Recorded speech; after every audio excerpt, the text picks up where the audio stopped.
यह वाणी दोहों चौपाइयों शब्दों के रूप में बोली गई है। इसमें पद्य भाग में राग तथा पद के अनुसार वाणी बोली जाती है। यह अमृतवाणी क्षेत्रीय भाषा में है। क्षेत्रीय भाषा यानी हरियाणवी भाषा में है, जिससे भावार्थ को समझना जनसाधारण के वश की बात नहीं है। यानी गुरुदेव भगवान कह रहे हैं कि ये जो तीनों समय की जो आरती है, इनमें जो वाणियां हैं, जो गरीबदास जी महाराज जी के सदग्रंथ साहिब से ली गई हैं और कबीर परमेश्वर जी के कबीर सागर से ली गई हैं, ये क्षेत्रीय भाषा में हैं, जिससे भावार्थ को समझना जनसाधारण के बस की बात नहीं है। यानी ये जनसाधारण शब्द जो परमात्मा ने यूज किया है, इसको हमने समझना है। जनसाधारण के बस की बात नहीं है। इसका मतलब सतगुरु रामपाल जी परमेश्वर जी ही एकमात्र वो शक्ति हैं, वो परमेश्वर हैं, वो खुदा हैं, वो तत्वदर्शी संत हैं जो इन वाणियों का खुलासा कर सकते हैं। यानी स्वयं कबीर परमात्मा ही इन वाणियों का खुलासा सही सही से कर सकता है, अन्य जन साधारण के वश की बात नहीं है। 21 ब्रह्मांड में जितने भी प्राणी हैं, 33 करोड़ देवी देवता, ब्रह्मा विष्णु महेश और दुर्गा और काल, ये भी जन साधारण की श्रेणी में हैं परमेश्वर जी के आगे। बाकी इस पृथ्वी के जो ज्ञानी आचार्य शंकराचार्य पंडित मुल्ला मौलवी, उनकी तो बात ही छोड़ दीजिए। तो परमेश्वर कह रहे हैं इसके भावार्थ को समझना कि इन वाणियों का क्या रहस्य है, क्या गूढ़ ज्ञान इनमें छुपा हुआ है। ये वाणियां भक्ति और परमेश्वर के विषय में क्या समझाना चाहती हैं। कहते हैं जन साधारण के वश की बात नहीं है। तो भाइयों और बहनों, अब हमने ये गलती करना छोड़ना होगा। कौन सी गलती? संत रामपाल जी को जन साधारण मानने की गलती। जो गलती सतलोक आश्रमों से जुड़े हुए 90% भाई बहन कर रहे हैं।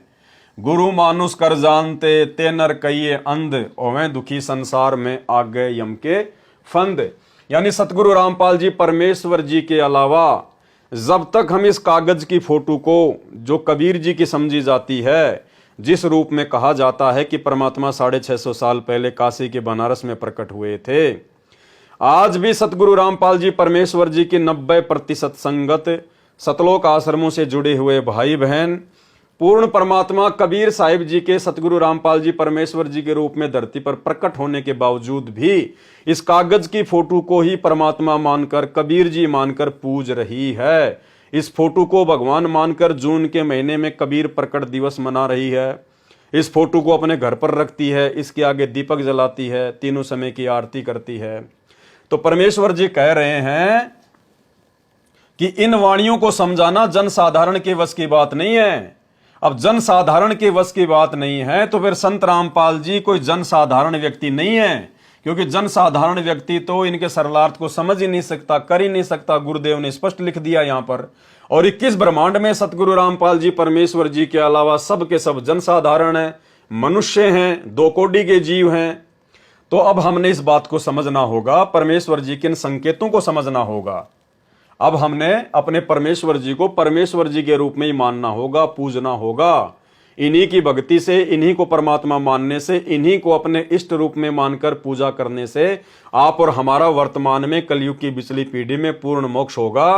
अन्यथा नहीं हो सकता, क्योंकि गरीबदास जी ने अपनी वाणियों में स्पष्ट कर दिया है कि गुरु मानुष कर जानते वो नर कहिए अंध, वह दुखी संसार में आ गए यम के फंद।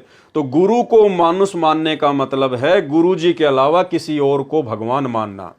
भाई यदि आप अपने गुरु जी को ही परमात्मा मान लेते हैं तो आपने किसी और में परमात्मा देखने की आवश्यकता ही नहीं है, क्योंकि परमात्मा तो सृष्टि में एक ही है, 2 नहीं हो सकते। जब आत्मा एक है तो उसका परमात्मा भी एक ही है। और यदि आपने अपने गुरु को ही वो परमात्मा मान लिया, वो कबीर मान लिया, तो फिर आपने इस दाढ़ी मूंछ वाली नकली फोटो को कबीर मानकर पूजने की आवश्यकता पड़ने ही नहीं चाहिए। और जब तक आप इस फोटो को भगवान मानते हैं, इसको पूजते हैं, इसको दंडवत करते हैं, अपने घर पर रखते हैं, इसका प्रकट दिवस मनाते हैं, तो यही समझा जाएगा कि अभी तक आपने अपने गुरुदेव भगवान को केवल जन साधारण की श्रेणी में रखा हुआ है। केवल आप अपने गुरु जी को मानुष मानते हैं, परमात्मा नहीं मान पाए। जिससे भावार्थ को समझना जन साधारण के वश की बात नहीं है। इस अमृतवाणी की भाषा साधारण है परंतु रहस्य गहरा है। तत्वदर्शी संत ही इस अमृतवाणी का यथार्थ अनुवाद कर सकता है। और गरीबदास जी महाराज जी के द्वारा और कबीर परमेश्वर जी के द्वारा इन वाणियों को लिखे हुए सैकड़ों वर्ष हो चुके हैं।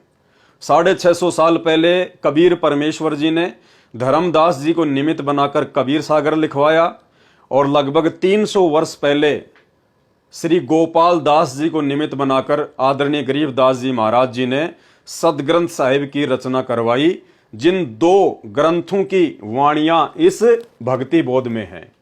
तो परमेश्वर क्या कह रहे हैं कि तत्वदर्शी संत ही इस अमृतवाणी का यथार्थ अनुवाद कर सकता है। यानी जिस महापुरुष ने ये वाणियां लिखवाई हैं, जिस महापुरुष की ये वाणियां है, वही महापुरुष तत्वदर्शी संत की भूमिका करके इन वाणियों को समझा सकता है, इन वाणियों को खोल सकता है। क्योंकि अपने द्वारा रची गई सृष्टि की यथार्थ जानकारी वो कबीर परमात्मा स्वयं ही संत रूप में प्रकट होकर, जिंदा महात्मा के रूप में प्रकट होकर या किसी भी साधु के रूप में प्रकट होकर स्वयं ही ठीक ठीक बता सकता है। दूसरा कोई भी इन वाणियों का भेद नहीं खोल सकता। तो आज सतगुरु रामपाल जी परमेश्वर, जो कि स्वयं ही कबीर भगवान है, कबीर परमात्मा है, आप और हमारा सौभाग्य कि परमेश्वर कलयुग की पिछली पीढ़ी में आप और हमारे पूज्य गुरुदेव भगवान के रूप में प्रकट हैं, जो तत्वदर्शी संत की भूमिका भी कर रहे हैं। और उन्होंने ही इन वाणियों का ठीक ठीक अनुवाद किया है। अन्यथा इतने कबीरपंथी हैं, इतने आचार्य और शंकराचार्य हैं, गरीबदास जी के पंथ में भी सैकड़ों की संख्या में साधु महात्मा हैं। आज तक ना ही तो कोई कबीर सागर का यथार्थ अनुवाद कर पाया और ना ही कोई गरीबदास जी की वाणियों का, सदग्रंथ साहिब का यथार्थ अनुवाद कर पाया। केवल सतगुरु रामपाल जी परमेश्वर ही ना केवल कबीर सागर का, ना केवल सदग्रंथ साहिब का, सभी धर्मों के सभी सदग्रंथों का यथार्थ अनुवाद कर चुके हैं, जो जन साधारण के पास में उपलब्ध हैं। तो इससे भी यह सिद्ध हो जाता है कि सतगुरु रामपाल जी परमेश्वर, जो वर्तमान में तत्वदर्शी संत की भूमिका में हैं, ये स्वयं ही कबीर परमात्मा है, कबीर भगवान है। जैसे श्री मद् भगवत गीता के श्लोक हैं, ऐसे ही भक्ति बोध में लिखी अमृतवाणी के दोहे श्लोक हैं। श्री मद् भगवत गीता को लिखे लगभग 5500 वर्ष हो चुके हैं। सैकड़ों अनुवादकों ने वर्षों पूर्व हिंदी या अन्य भाषाओं में अनुवाद भी कर रखा है, परंतु किसी का अनुवाद भी प्रकरण के अनुरूप नहीं है।